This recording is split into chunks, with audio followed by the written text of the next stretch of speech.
Gracias, boa tarde.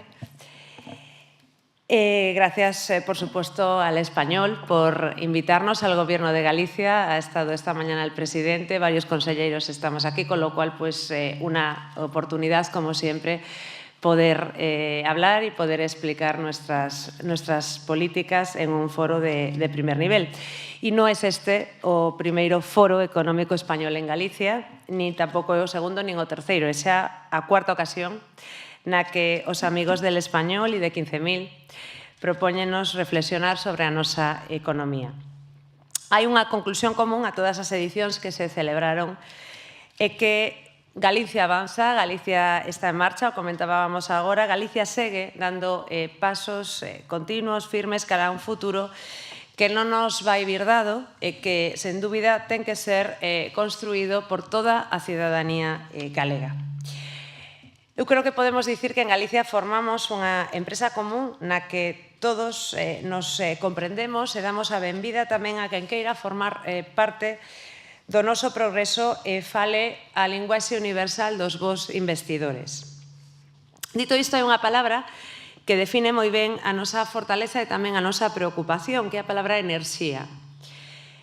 Ten Galicia enerxía? Bueno, pois se nos referimos ao impulso empresarial e ao impulso institucional, eu creo que podemos dicir, sen dúbida, que non hai días en que cheguen os nosos despachos na Xunta de Galicia medianos, grandes, pequenos proxectos industriais que demostran que o noso desenvolvemento é transversal e que afecta a todos os sectores e a todas as magnitudes empresariais. Proxectos que nacen en Galicia ou proxectos que teñen Galicia como destino.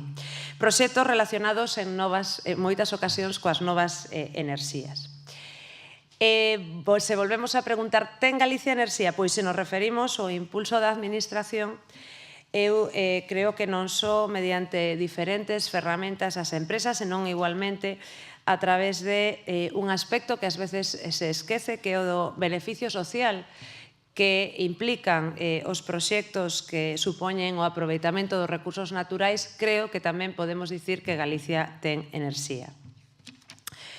Aprendemos, e creo que o Goberno de Galicia, os políticos nunca deberíamos deixar de ser aprendices, que non basca soamente cun beneficio xenérico para a sociedade respecto dos proxectos industriais en xeral e respecto dos proxectos que aproveitan recursos naturais do territorio en particular, senón que requírese a sí mesmo un beneficio específico para aqueles territorios, para aquelas comunidades que están directamente afectadas pois por un parque eólico, unha concesión hidroeléctrica, unha explotación mineira. Esa convicción, o Goberno de Galicia plasmámoslo nunha proposta, un proxecto de lei, que agora mesmo é xa unha lei, en unha sociedade de recursos de Galicia, participada pola Xunta e, polo tanto, participada por todos os galegos. Esas dúas enerxías, esa enerxía empresarial, eu creo que tamén se me permiten esa enerxía institucional, permítenos encarar o triple reto de calquera comunidade desenvolvida como é a galega, a descarbonización, a industrialización e o consenso social. A nosa misión como políticos é conciliar eses tres eixos presentes, como ben se indica en informes europeos, como pode ser o informe Draghi.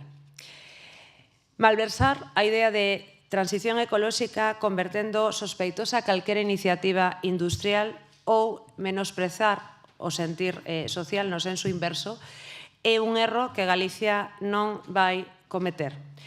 Nin a Galicia de agora, nin a Galicia que ven. A terceira acepción de enerxía, a enerxía como recurso básico para a industrialización e para a transición ecolóxica, esta é a que agora mesmo nos preocupa e nos ocupa. Todas as crises obrigan a reordenar conceptos, así como a pandemia supuxo un aviso ao mundo occidental sobre a necesidade de industrializarse ou de reindustrializarse. O aínda non explicado apagamento do 28 de abril puxo de relevo as carencias do sistema español de transporte e distribución de enerxía. Unhas carencias que Galicia viñamos denunciando dende moito antes.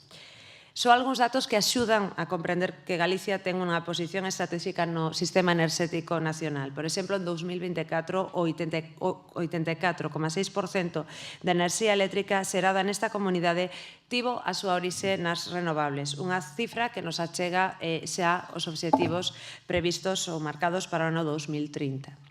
Así mesmo, a nosa dependencia enerxética reduciuse o 59,8%. Somos líderes en xeración eólica e hidroeléctrica e tamén en biomasa. E cal é o problema? Pois que esa potencia de xeración de enerxía renovable está lastrada por unha rede de transporte insuficiente e anticuada. Ademais de estar en risco a suministración eléctrica, esa deficiencia na nosa rede de transporte impide que cristalicen proxectos industriais esenciais no territorio galego. Polo menos unha decena de proxectos de grande envergadura están amenazados debido á insuficiente capacidade de conexión á rede eléctrica. O mix enerxético é unha complexa orquesta sinfónica que precisa dunha partitura e tamén dun director e, desgraciadamente, en España ambos se botan en falta. A cuestión enerxética é un elemento crucial do desenvolvemento e do benestar que non pode abordarse nin desde dogmas ideolóxicos nin sin consenso. E sen abandonar o capítulo enerxético, temos que reclamar que Galicia resultou moi penalizada na planificación eléctrica do ano 21 ao ano 26, aprobada con máis de 2 anos de retraso. Por iso, estamos reclamando que se aprobe dunha vez por todas a nova planificación 25-30, porque, como digo, hai proxectos que necesitan ter garantido o seu horizonte enerxético antes desas datas. Este entorpecemento enerxético ten en Galicia un cómplice en determinadas forzas políticas ou en determinados movementos sociais, pero penso que no rexeitamento sistemático a calquera iniciativa industrial que unha parte destes movementos e da oposición se empeña en animar, non fai máis que situar a Galicia nunha posición que non é a que lle corresponde. Os mesmos que boicotean esas iniciativas reclaman postos de traballo e reclaman postos de traballo de calidade. Por lo tanto, creemos, e o Goberno de Galicia inaugurou este foro presidente, que a única maneira de continuar avanzando na nosa comunidade, que continuar creando emprego e apoiando calquera proxecto industrial que se sea viable, evidentemente, ambientalmente, e que poda instalarse no noso territorio dun xeito sostenible, dende o punto de vista ambiental e tamén social. Galicia superou o desafío das infraestructuras terrestres, aínda que haxa todavía aspectos pendentes. Galicia superou aquel longo subdesenvolvemento que parecía formar parte do noso ADN económico. Galicia superou a dolorosa reconversión industrial e Galicia está a superar unha transición enerxética non sempre ben planificada nen modulada. Polo tanto, por estas razóns, confiamos plenamente na Galicia que ven. Este Foro Económico Español demostra que Galicia xa está a vivir o seu futuro e no seu futuro. Gracias, de novo, por darnos o Goberno a oportunidade de reflexionar con vostedes sobre o que os galegos somos e o que queremos, ou estou convencida, imos a ser, e as nosas portas, as do Goberno galego, están, como digo sempre, abertas á iniciativa empresarial e ao investimento. Moitísimas gracias.